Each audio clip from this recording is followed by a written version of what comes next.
Добро пожаловать на мой канал, с вами Валентина Лыкина, и в этом видео я покажу, как связать корзинку классической формы из джута, а также расскажу, как подогнать размер корзины под готовую крышечку. В моем мастер-классе я буду использовать пряжу халва М и халва XL. Характеристики данной пряжи на вашем экране. Толщина М 2 мм, толщина XL 8 мм.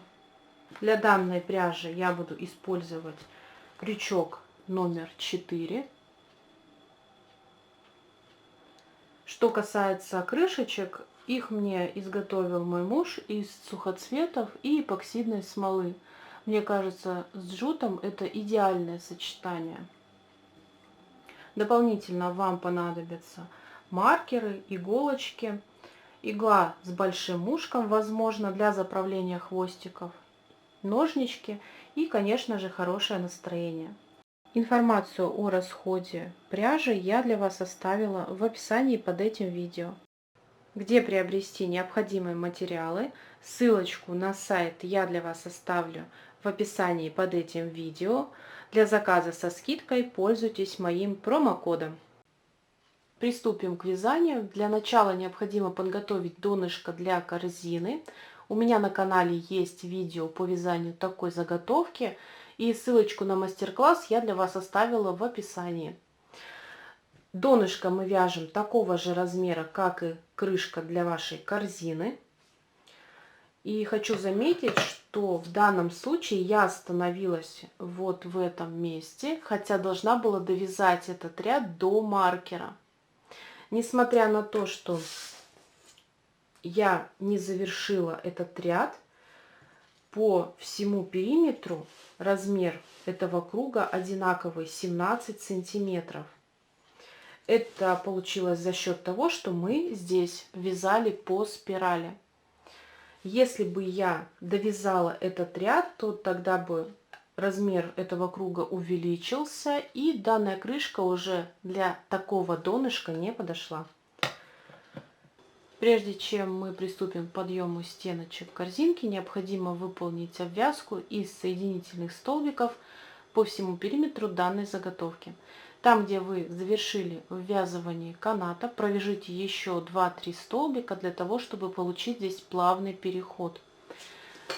Перемещаем маркер на самый последний столбик, который вы провязывали. И начинаем обвязку из соединительных столбиков. Провязываем также за вот эту верхнюю петлю, состоящую из 2 ниточек.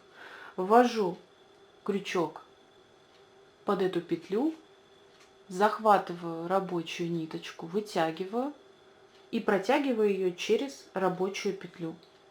Перемещаюсь в следующую точку, также за 2 ниточки ввожу крючок, захватываю рабочую нить, вытягиваю и провязываю через рабочую петлю.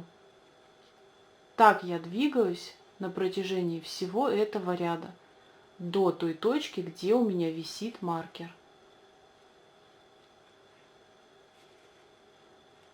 Остановились перед маркером, вытягиваем рабочую петлю, вводим крючок с обратной стороны после маркера, маркер снимаем и захватываем вытянутую петлю, протягиваем ее. Вот так я закрыла этот ряд. Приступаем к подъему стеночек. Подготавливаем канат таким же образом, как и в случае с донышком. Срезаем ниточки под углом и ступенькой, для того, чтобы избежать утолщения в самом начале. Канат будем ввязывать за следующие точки. Переворачиваем нашу деталь и видим соединительные столбики. Переворачиваем и видим вот такие петли. Это как раз таки те петли, за которые мы провязывали эти соединительные столбики. Нам нужна только одна вот эта крайняя ниточка. Мы будем вводить крючок в центр петли за одну нить. Дополнительно необходимо будет захватывать дужку, это задняя стеночка от столбика. Также одну ниточку. Таким образом у нас на крючке будет 2 нити. Находим ту точку, где завершили вязание. Вот она, вытянутая петля, которой закрывали ряд, и рабочая ниточка. Здесь находим одну стеночку от петли и дужку. Захватываем сюда эту петлю, которую вытягивали, и тянем за рабочую нить, подтягивая ее. Захват рабочей нити, вытягиваем рабочую петлю на лицевую сторону. Захват рабочей нити, провязываем подъемный столбик. Перемещаемся в следующую, также за одну ниточку и под дужку. Захват рабочей нити, вытягиваем ее, и теперь необходимо уложить сюда канат. Оставляем хвостик около сантиметра. Все здесь плотненько укладываем. Захват рабочей нити, провязываем столбик. Необходимо канат укладывать вровень с этой заготовкой, чтобы канат не вытягивался вперед, не сильно вовнутрь, а вот так вот вровень укладываем и провязываем столбики. Перемещаемся в следующую точку, также за одну ниточку и под дужку. 2 нити на крючке, укладываем сюда канат, захват рабочей нити, вытягиваем ее, прижимаем канат, захват рабочей нити, провязываем следующий столбик. Перемещаемся также в следующую точку, за 2 ниточки, захват рабочей нити, вытягиваем ее и провязываем очередной столбик. Главное, чтобы первый ряд у вас сложился в отношении заготовки прямо, чтобы он не выдвигался вперед и сильно не заваливался назад. Так мы продолжаем вязать на протяжении всего этого ряда. И вот так все здесь получается. Когда мы переворачиваем заготовку, то есть с этой стороны у нас край ровный, никаких выступов и бугорков нет. Также контролируйте, чтобы у вас вот эта цепочка, это петли от столбиков, была параллельно данной заготовке. То есть она должна смотреть наверх. Провязала последний столбик, и теперь мы переходим на вязание второго ряда. Здесь мы вяжем за вот эту верхнюю петельку, состоящую из 2 ниточек, между столбиками предыдущего ряда, так же как и в донышке. Находим первый столбик и второй столбик. Между ними верхняя петля, под нее вводим крючок за 2 ниточки. Канат хорошо укладываем, захватываем рабочую ниточку и провязываем столбик. На последний зафиксируем маркер для того, чтобы знать, где у нас стык ряда. В дальнейшем маркер этот можно не переставлять, просто это будет в конце вязания точкой, на которую мы будем обращать внимание. Теперь нам необходимо примерить крышечку, для того, чтобы она здесь у нас не проваливалась и сильно не выступала. Здесь все отлично, поэтому я буду продолжать вязать. Также сверимся, чтобы здесь край был ровный и не выступал первый ряд. Также проверьте вид сверху. Во втором ряду нам также необходимо контролировать расположение каната. Он должен проходить позади петель, за которые мы будем провязывать.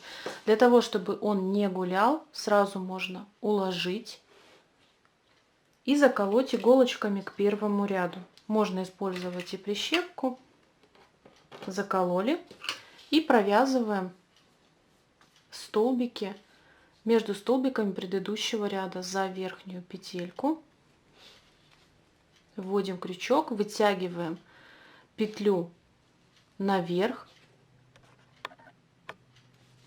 захват рабочей нити, провязываем столбик. Перемещаемся в следующий промежуток, также вводим крючок, захватываем рабочую нить, вытягиваем петлю наверх и провязываем столбик. Так мы двигаемся на протяжении всего этого ряда. Довязав до конца ряда, мы делаем такой же переход на следующий и вяжем по спирали необходимую высоту корзиночки. Но для того, чтобы стеночки ваших корзин были ровные, особенно это касается высоких корзин, вам потребуется линейка, коробочка или даже шкатулочка, как в моем случае. Главное, чтобы стенка была ровная и в отношении стола у вас образовался прямой угол.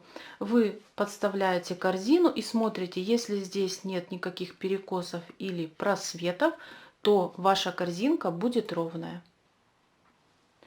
Провязали необходимую высоту корзинки. Я выполнила практически 5 рядов. И завершаем ряд таким же способом, как и завершали ряд в случае с кругом.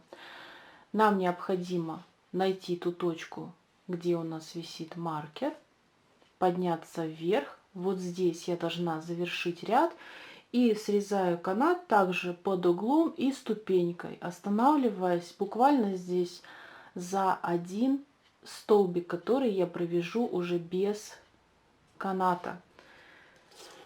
Срезали все как положено и завершаем ряд, также провязывая столбики, пока у нас не закончится канат.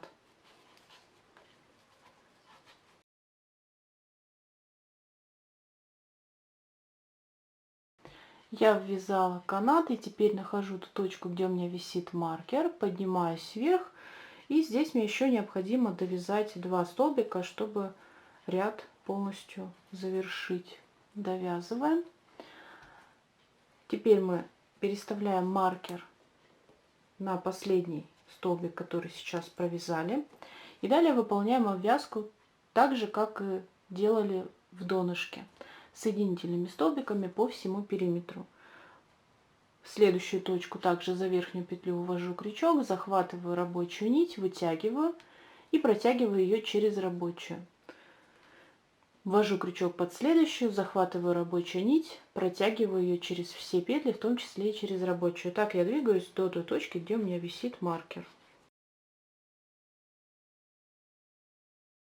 Перед маркером я провязала последний соединительный столбик, и теперь мне необходимо обрезать ниточку, оставив сантиметров 10-15. Эту ниточку вытягиваем и теперь закрываем ряд. С помощью иголочки я это сделаю. Закрываем ряд следующим образом. Находим, вот он, маркер висит, здесь у нас столбик, и вот она, верхняя петля. Под следующую ввожу иглу за 2 ниточки, то есть под петлю. Маркер убираем, иголочку вместе с ниточкой протягиваем и возвращаем эту нить в ту точку, откуда она вышла, то есть в центр петли. Прокалываем и протягиваем эту нить. Вот так я закрыла ряд из соединительных столбиков, и теперь мне необходимо проложить такую же петлю для того, чтобы вот этот ряд из петель был тоже завершен. Нахожу ту точку, где у меня вышла эта ниточка, и вот она петля, за которую мы провязывали соединительные столбики. Здесь она прерывается, поэтому я здесь также ее прокладываю. В эту сторону протянула и теперь в эту же точку возвращаю.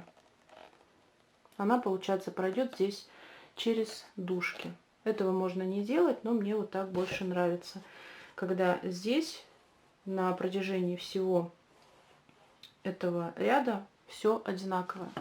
Теперь необходимо выполнить ВТО и заправить этот хвостик. И вот такая корзинка получилась. Хочу заметить, что несмотря на то, что мы вязали по спирали, этот край, где мы завершали ряд, получился ровный. Примеряем крышечку, и она идеально села на корзинку. Я надеюсь, мой мастер-класс был вам полезен. Оцените это видео, подписывайтесь на мой канал и будьте в курсе новых мастер-классов. Благодарю за ваше внимание. Всем пока-пока!